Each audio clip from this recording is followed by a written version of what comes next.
اس programme کے اخراجات جو اسمر منسٹریز کے دوست اور پارٹنرز ادا کرتے ہیں۔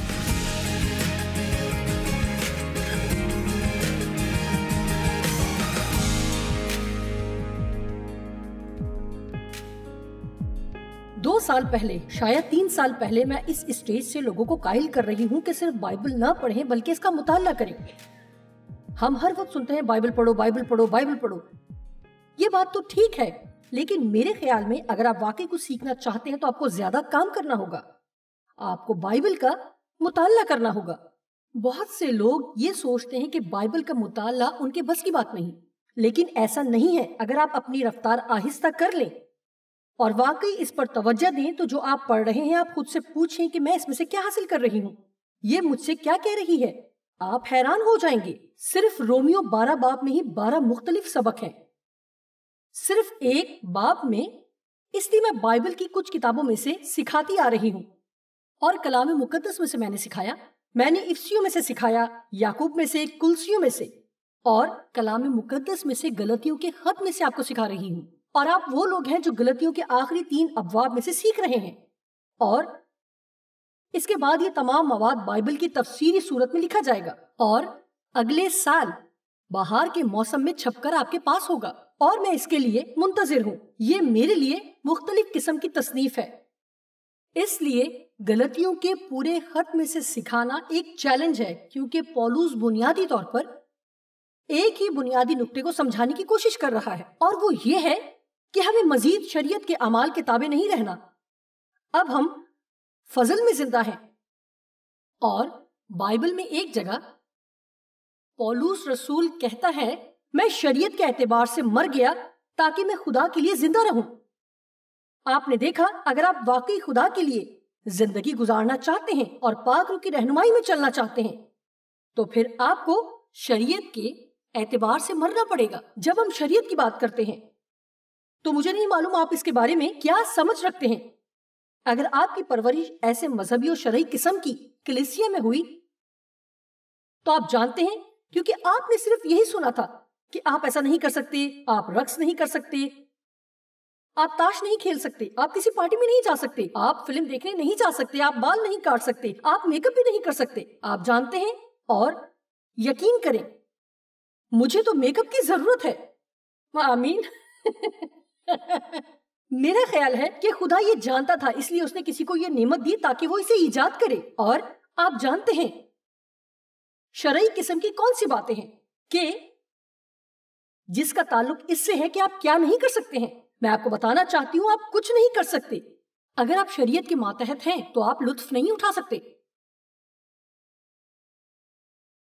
آمین۔ آپ کو کڑوا اور سنجیدہ ہونا ہے اور خاموش ہونا ہے، اور آپ بہت بہت بہت زیادہ کوشش کرتے ہیں کہ سب کام ٹھیک کریں تاکہ آپ دوسروں کی عدالت کر سکیں، جو آپ کی طرح درست کام نہیں کر رہے۔ اسی لیے دنیا کو مسیحیوں کے ساتھ مسئلہ ہے۔ اس لیے ہمیں سمجھنا ہے کہ اگرچہ ہم نیک کام کرتے ہیں لیکن ہم اس لیے نہیں کرتے کہ خدا سے کچھ حاصل کریں۔ آمین۔ آپ خدا پر کوئی احسان نہیں کرتے جب آپ بائبل پڑھتے ہیں، وہ پہلے ہی سے جانتا ہے۔ خدا نے ایک صبح مجھے کہا کہ کیا تم یہ طرز عمل چھوڑو گی کہ بائبل پڑھنے سے تم مجھ پر احسان کر رہی ہو؟ آپ جانتے ہیں کہ ہم خود پر بہت فخر کرنا شروع کر دیتے ہیں جب ہم خود کو منظم کرنے کی کوشش کر رہے ہوتے ہیں کہ صبح جلدی اٹھ کر بائبل میں سے چند ابواب پڑھیں، لیکن ہم اپنے لیے کر رہے ہیں۔ خدا نے یہ کلام ہمیں حکمت دینے کے لیے بخشا ہے، ہماری تربیت کے لیے، تاکہ ہم سارا دن نادانی کے کام نہ کریں۔ اور ہم خدا پر احسان نہیں کر رہے جب ہم دعا کرتے ہیں تو ہمیں استحقاق حاصل ہوتا ہے کہ ہر بات کے لیے خدا کے حضور آئیں جس کے لیے کچھ بھی ناممکن نہیں ہے، اسے اپنی زندگی میں دعوت دیتے ہیں اور اسے پکارتے ہیں کہ آج ہماری مدد کرے۔ اس لیے آپ کو فرض پورا کرنے کے لیے دعا نہیں کرنا ہے، آپ خدا کی مدد کے بغیر کوشش کر کے دیکھیں۔ اگر چاہیں تو آپ کو بائبل پڑھنے کی بھی ضرورت نہیں ہے، بس پورا دن حماقتیں کریں، خود کو مصیبت میں ڈالیں، لیکن آپ ایسا نہیں کرتے۔ جی آپ جانتے ہیں کہ ہم ہمیشہ کہتے ہیں مجھے تو چرچ جانا ہے، نہیں، کیا ضرورت ہے، مجھے بائبل پڑھنا ہے۔ نہیں اس کی بھی کیا ضرورت ہے، مجھے تو دعا بھی کرنی ہے. نہیں آپ کو اس کی بھی ضرورت نہیں ہے. مجھے گھر کی صفائی کرنا ہے، لیکن آپ تو گندے گھر میں بھی رہ سکتے ہیں اگر آپ چاہیں تو. ضرورت ہے کہ اپنی لغت میں سے مجھے کرنا ہے کو نکال دیں، کیونکہ میرا خیال ہے کہ اس کی وجہ سے ہم دباؤ محسوس کرتے ہیں. بلکہ ہم یہ کہنا شروع کریں میں چاہتی ہوں یا میں یہ کرنے لگی ہوں، لیکن ایسا نہیں کہنا ہے کہ مجھے یہ کرنا ہے. آمین. یہ سب کچھ سکھاتے ہوئے مجھے اس بات کی بھی فکر ہے کہ بہت سے لوگ ہیں جو شاید اس بات کو پورے طور پر نہ سمجھ سکیں کہ شریعت کیا ہے. یہودیوں کو جو شریعت دی گئی وہ 10 احکام سے بڑھ کر تھی. جب یسوع صلیب پر تھا اور اس نے کہا کہ تمام ہوا، اس کا مطلب تھا کہ شریعت کی تکمیل ہوئی، اور تاکہ ہم خدا کے ساتھ ہر طرح کا تعلق رکھ سکیں، خدا کے ساتھ قربت کا تعلق. مجھے نہیں معلوم ہمیں کس قدر کامل ہونے کی ضرورت ہے. میرا مطلب ہے وہ پاکیزگی کی انتہا پر ہے، اور اس کی حضوری ہمیں بھسم کر سکتی ہے. اس کی پاکیزگی ہماری ناپاکی کی وجہ سے ہمیں بھسم کر دے گی. اگر یسوع ہمارے گناہوں کی خاطر نہ مرتا اور قیمت ادا نہ کرتا جو ہم نے ادا کرنی تھی، اور ہمارے لیے راستہ نہ بناتا تاکہ ہم خدا کے ساتھ تعلق میں آئیں. یسوع اس لیے نہیں ہوا تھا کہ ہم سب اپنی مرضی کے مطابق اپنی زندگی گزارنا شروع کریں. وہ اس لیے ہوا اور جی اٹھا تاکہ ہم سب خدا کے ساتھ اس کے وسیلہ قریبی اور شخصی تعلق قائم کر سکیں. ہر چیز کی ایک قیمت ہے. پرانے عہد نامے میں ہیکل کے 3 حصے تھے: بیرونی صحن، پاک مقام اور پاک ترین مقام. یہ پاک ترین مقام پاک مقام سے جدا رکھا گیا تھا، اور درمیان میں 3 فٹ چوڑا پردہ تھا. مجھے یاد نہیں کہ اس کی لمبائی کتنی تھی، لیکن یہ بہت ہی زیادہ لمبا تھا کہ کوئی انسان پہنچ نہیں سکتا تھا، اور صرف سردار کاہن ہی پاک مقام میں جا سکتا تھا. کلام مقدس میں لکھا ہے، اور پھر سال میں 1 مرتبہ، اور وہ بھی ہر قسم کی طہارت، نہانے اور صفائی کے بعد، خاص لباس پہن کر پھر وہ اندر جاتا اور ساری امت کے واسطے گناہوں کا اقرار کرتا اور اپنے گناہوں کا بھی. لیکن جب یسوع صلیب پر موا اور اس کی موت کے وقت ہیکل کا پردہ بغیر کسی انسانی ہاتھ لگائے اوپر سے لے کر نیچے تک پھٹ گیا، جو اس بات کی اہمیت کو ظاہر کر رہا تھا کہ اب سب لوگوں کے لیے راستہ کھل گیا ہے تاکہ وہ اندر آ سکیں اور خدا کے ساتھ رفاقت رکھ سکیں. کیوں؟ کیونکہ یسوع نے شریعت کو ہمارے لیے پورا کیا، اور اب ہم فضل کے تحت زندہ ہیں. خدا کا شکر ہو اس کے فضل کے لیے. فضل خدا کی بخشش ہے جس کی قیمت مسیح ہے.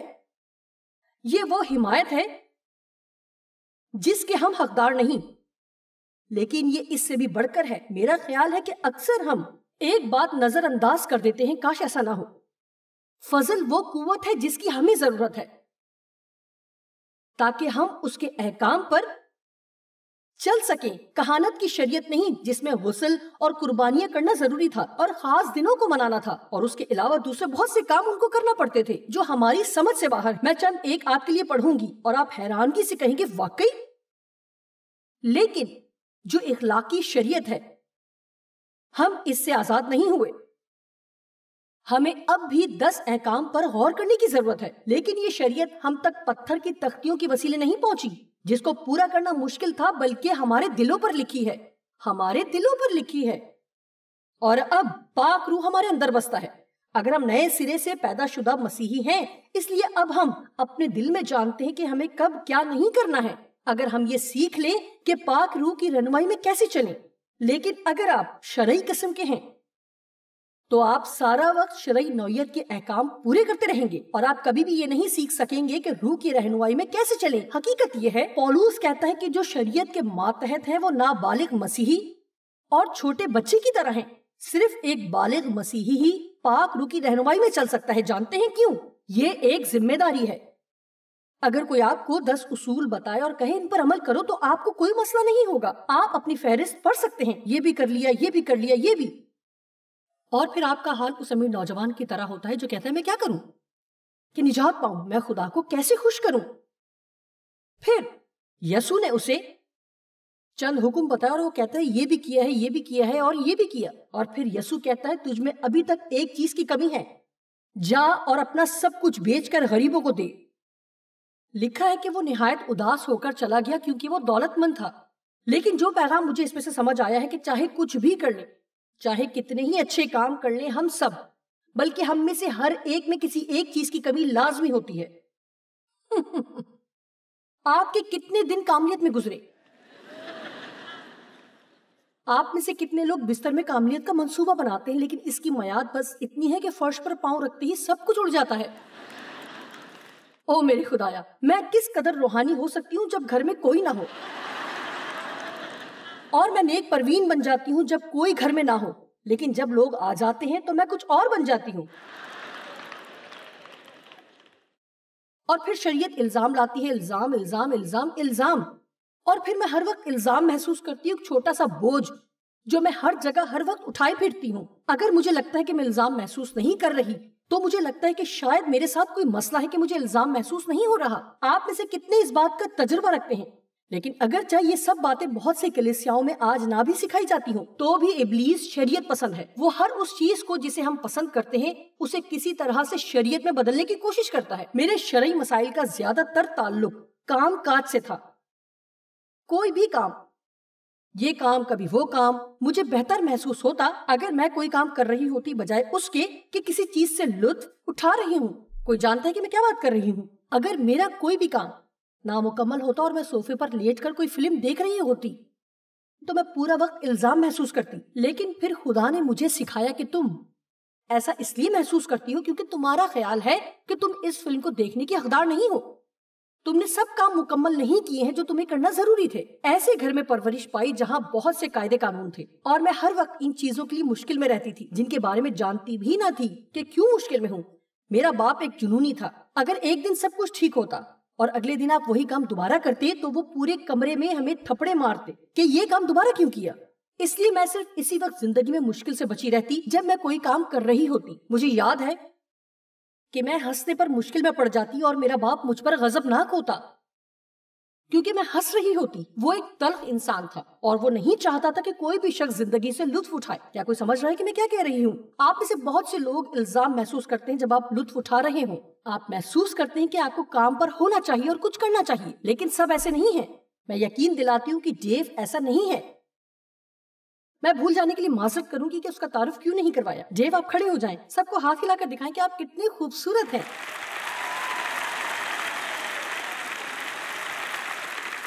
میں ہر وقت الزام محسوس کرتی۔ اگر میں لطف اٹھا رہی ہوتی مجھے ابلیس کے ساتھ کئی سال تک جنگ کرنا پڑی کہ اپنی زندگی سے لطف اٹھا سکوں۔ اسی لیے میں نے اس پروگرام کا نام ہر روز زندگی سے لطف اٹھائے رکھا ہے۔ کیا آپ جانتے ہیں کیوں؟ کیونکہ چور مارنے، چرانے اور برباد کرنے آتا ہے، لیکن یسوع نے کہا کہ وہ اس لیے آیا تاکہ تم زندگی پاؤ اور کثرت سے پاؤ کہ یہ بہنے لگ جائے۔ اس کا یہ مطلب نہیں، ہرگز یہ مطلب نہیں کہ ہمیں کام کرنا نہیں چاہیے، لیکن آپ کو بنیادی وجہ بتا رہی ہوں کہ لوگ کیوں اپنی زندگی سے لطف نہیں اٹھا پاتے، اور اس کی وجہ ہے کیونکہ وہ اپنی ذات سے لطف نہیں اٹھا پاتے۔ اس لیے پولس گلتیوں کی کلیسیا کو یہ بتانا چاہتا ہے کہ وہ شریعت سے آزاد کیے گئے ہیں، اب انہیں مزید شریعت کے ماتحت نہیں رہنا ہے۔ پولس کو بلاوا ملا تھا کہ وہ غیر اقوام کو سکھائے، اور ان میں سے اکثر لوگ پہلے بت پرست تھے، اس لیے ان کو شریعت سے کوئی خاص مسئلہ نہیں تھا کیونکہ انہیں شریعت کی تعلیم نہیں ملی تھی۔ لیکن نجات پانے کے بعد جب انہیں فضل کے بارے میں پتا چلا تو وہ لوگ جو شریعت پسند یعنی در حقیقت یہودی تھے، وہ کلیسیا میں خاموشی سے گھس آتے اور ان کی کوشش ہوتی کہ وہ لوگوں کو شریعت کے ماتحت لائیں۔ وہ یہ کہتے کہ بہت اچھی بات ہے کہ تمہیں فضل سے نجات ملی ہے، اور بہت ہی شاندار بات ہے، ان میں سے کافی لوگوں نے مسیح کو قبول کیا، لیکن وہ پھر بھی شریعت کو چھوڑنا نہیں چاہتے تھے۔ آپ میں سے کتنے جانتے ہیں کہ پرانی زندگی کو چھوڑنا کتنا مشکل ہے؟ کیا نہیں؟ ہاں، یہ سب چھوڑنا مشکل ہے، اور اکثر اس وقت بھی جب آپ جانتے ہیں کہ آپ کو ان کاموں کا کوئی فائدہ بھی نہیں، چھوڑنا بہت مشکل ہے۔ میں خاتون کو جانتی ہوں، اور شاید کچھ اور بھی یہاں موجود ہیں، بہت سی ٹی وی دیکھ رہی ہیں۔ یہ خاتون چرچ جاتی ہے جہاں وہ کچھ بھی نہیں سیکھتی۔ وہ بتاتی ہے کہ اس نے کچھ بھی نہیں سیکھا۔ میں نے کہا، کیا تمہیں کچھ ملا؟ کیا تم نے چرچ میں کچھ سیکھا؟ اس نے کہا، کچھ نہیں۔ پھر میں نے پوچھا، تم اس چرچ میں کیوں جاتی ہو؟ پھر اس نے کسی اور چرچ میں کوشش کی اور کچھ عرصے کے لیے اس نے وہاں واقعی کچھ سیکھا، پھر دوبارہ پہلے چرچ واپس چلی گئی۔ میں نے پوچھا، کیوں؟ وہ بولی اس نے مجھ سے کہا میں رسومات نہیں چھوڑ سکتی. دیکھا لوگ چیزوں کے عادی ہو جاتے ہیں. وہ اس لیے کیونکہ آپ جانتے ہیں کہ رسم کیا ہوتی ہے. وہ کام جو آپ بار بار کرتے رہتے ہیں اور کرتے جاتے ہیں اور اس کے بعد یہ بے معنی ہو جاتا ہے. اس کا آپ کے لیے کوئی معنی نہیں رہتا کیونکہ آپ صرف اس کام کو کر رہے ہوتے ہیں. جی ہاں، یہ بس آپ کے کام کا حصہ ہے. دیکھیں ہم چرچ اس لیے نہیں چاہتے کہ خدا سے خیالی پوائنٹ حاصل کریں. آپ یہاں اس لیے آئے کیونکہ آپ سنجیدہ ہیں کہ خدا کے ساتھ تعلق قائم کریں اور آپ بڑھنا چاہتے ہیں اور خدا کا کلام سننا چاہتے ہیں. آپ بڑھنا چاہتے ہیں اور میں صرف آپ کو چند ایک اصول نہیں بتانا چاہتی ہوں کہ آپ کو کیا کرنا ہے. جب تک آپ اس جگہ موجود ہیں میں آپ کو کچھ سکھانا چاہوں گی. میں آپ کو وہ سکھاؤں گی جو شاید آپ کو اچھا بھی نہ لگے جو آپ سن رہے ہیں، لیکن جب آپ یہاں سے جائیں گے تو آپ الجھن میں نہیں ہوں گے. میرا خیال ہے کہ جب ہم چرچ جاتے ہیں تو ہمیں ہر مرتبہ صرف بیٹھ کر آرام ہی نہیں محسوس کرنا. میرا خیال ہے کہ اکثر ہمیں بیٹھے ہوئے کچھ بے چینی ہونی چاہیے تاکہ ہم خدا کے ساتھ تعلق کے اگلے مرحلے میں داخل ہو سکیں. آمین.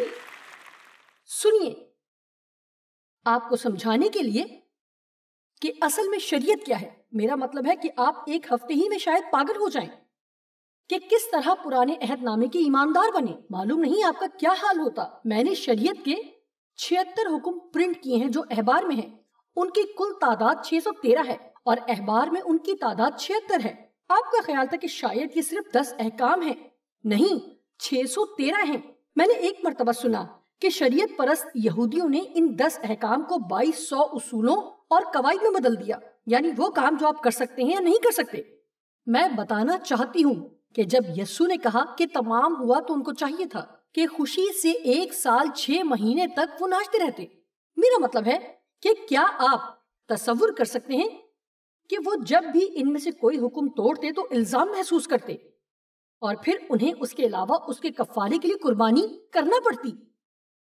لیکن یسوع جو خدا کا بے عیب برہ ہے ایک ہی بار قربان ہوا، ہمیشہ کے لیے مزید کسی اور قربانی کی ضرورت نہیں. جب ہم سے گناہ ہو جاتا ہے تو ہم توبہ کر سکتے ہیں اور صلیب پر نگاہ کر سکتے ہیں.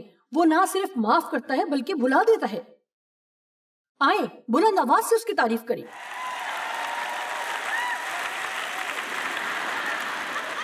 دیکھیں، اس کا یہ مطلب ہرگز نہیں کہ ہم گناہ میں زندگی گزاریں. فضل گناہ کرنے کی اجازت نہیں ہے کہ جو چاہیں وہ کریں، بلکہ یہ قوت ہے کہ کس طرح ہم بچ سکتے ہیں. دیکھیں، ان کو یہ سب حکم دیے گئے تھے کہ وہ یہ سب کریں، لیکن ان کے پاس قوت نہیں تھی کہ ان کو کر پاتے. خدا نے ان کو یہ شریعت اس لیے دی تھی کہ جان لے کہ وہ اسے پورا نہیں کر سکتے، اس لیے تاکہ وہ جانے کہ انہیں نجات دہندہ کی ضرورت ہے. میرا خیال ہے کہ اکثر نجات پانے کے بعد بھی ہم کافی عرصے تک اعمال سے قبولیت کی کوشش کرتے رہتے ہیں جب تک کہ ہم خود کو اتنا تھکا نہیں لیتے اور خدا سے کہتے ہیں کہ میں یہ نہیں کر سکتی، لیکن وہ کہتا ہے میں تو پہلے ہی سے جانتا تھا.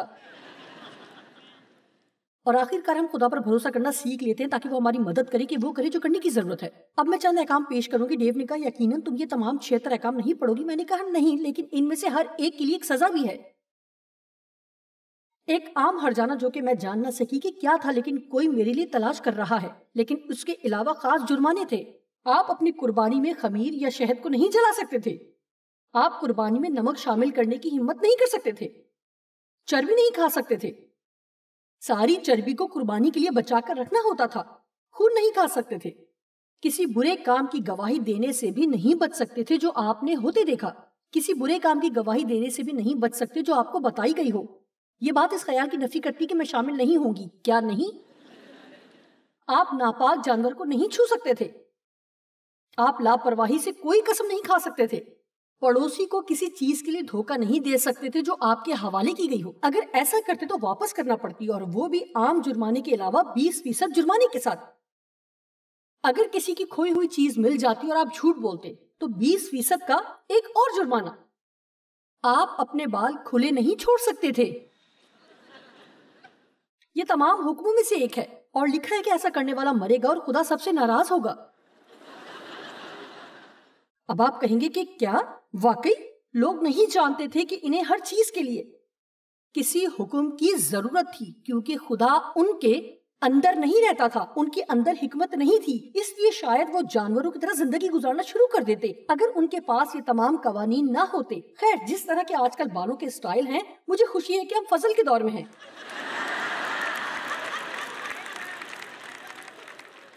میں ایسے لوگوں کو جانتی ہوں جن کو بہت وقت لگتا ہے کہ وہ صبح اپنے بال خراب کر لیں، لیکن مجھے ان کو سنوارنے میں کم وقت لگتا ہے۔ ہر بال ہی بکھرا ہوتا ہے۔ یہ حکم آپ کو سب سے زیادہ پسند آئے گا۔ مجھے یقین نہیں آ رہا تھا کہ ایسا بھی لکھا ہوا ہے کہ آپ اپنے کپڑے نہیں پھاڑ سکتے۔ آپ مارے جائیں گے اور خدا سب سے ناراض ہوگا۔ مجھے نہیں معلوم کہ سب لوگ ایک دوسرے پر اتنا غصہ کیوں کرتے تھے، لیکن ان سوراخ دار کپڑوں کے بارے میں کیا خیال ہے جو ہم خریدتے ہیں؟ مجھے نہیں پتا، شاید خدا چاہتا ہے کہ ہمیں اس سے زیادہ ہوشیار ہونا چاہیے، مجھے اتنا اندازہ نہیں ہے۔ میرا مطلب ہے کہ میں یہ تمام پڑھ سکتی ہوں۔ آپ بغیر پنکھ والی مچھلی کو نہیں کھا سکتے تھے، آپ کسی ممنوع مردار کو چھو یا کھا نہیں سکتے تھے، نہ گدھ، نہ کالا گدھ، نہ سرخ چیل، نہ شکرا، بڑا الو، سفید الو، صحرائی الو، فہرست ختم نہیں ہوتی۔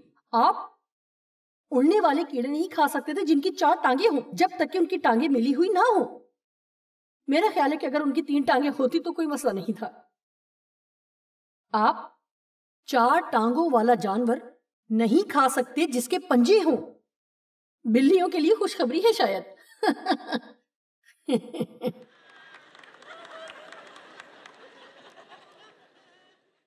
اور کیا آپ جانتے ہیں کہ آپ لڑکے کو جنم دینے کے بعد 33 دن تک ہیکل نہیں جا سکتی تھیں؟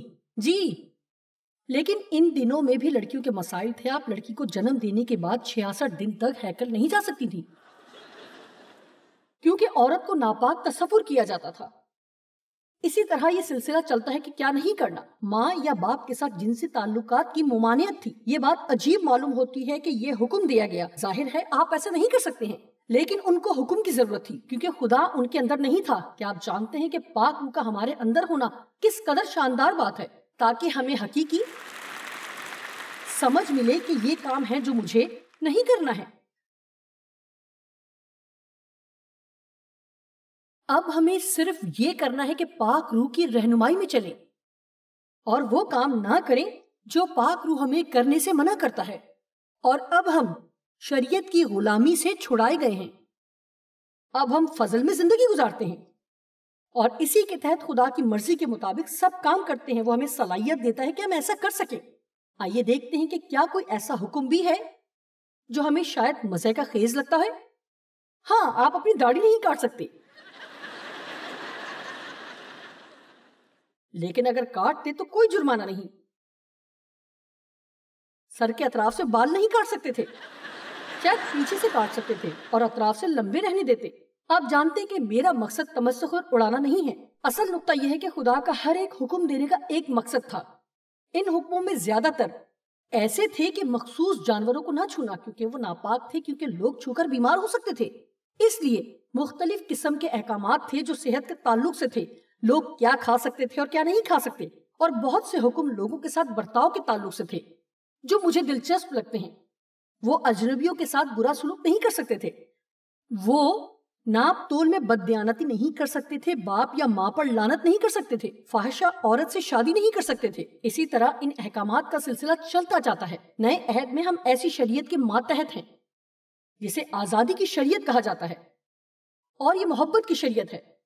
غور سے سنیے، اس لیے نئے عہد نامے کا پیغام ہے کہ اگر آپ خدا کی محبت میں چلنا سیکھتے ہیں، میری بات غور سے سنیں، خدا ہم سے پیار کرتا ہے، ہم نے اس کی محبت کو قبول کیا ہے۔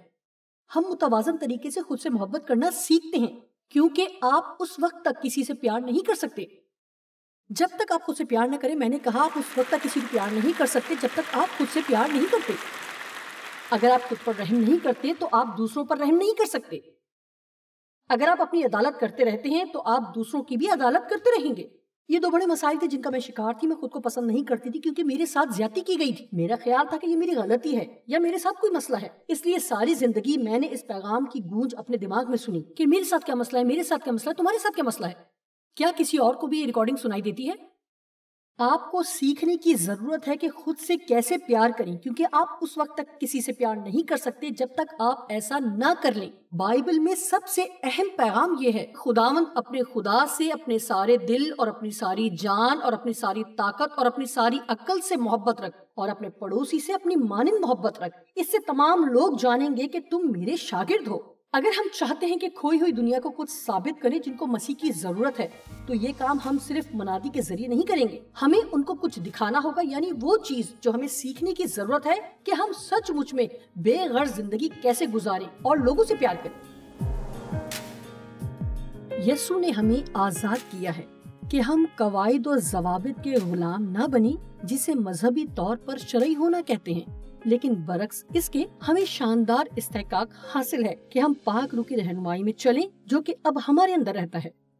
روحانی طور پر پختہ ایماندار پاک روح کی رہنمائی میں چلنا سیکھے گا، اور یہی بات زندگی کو سچ مچ پرجوش بناتی ہے۔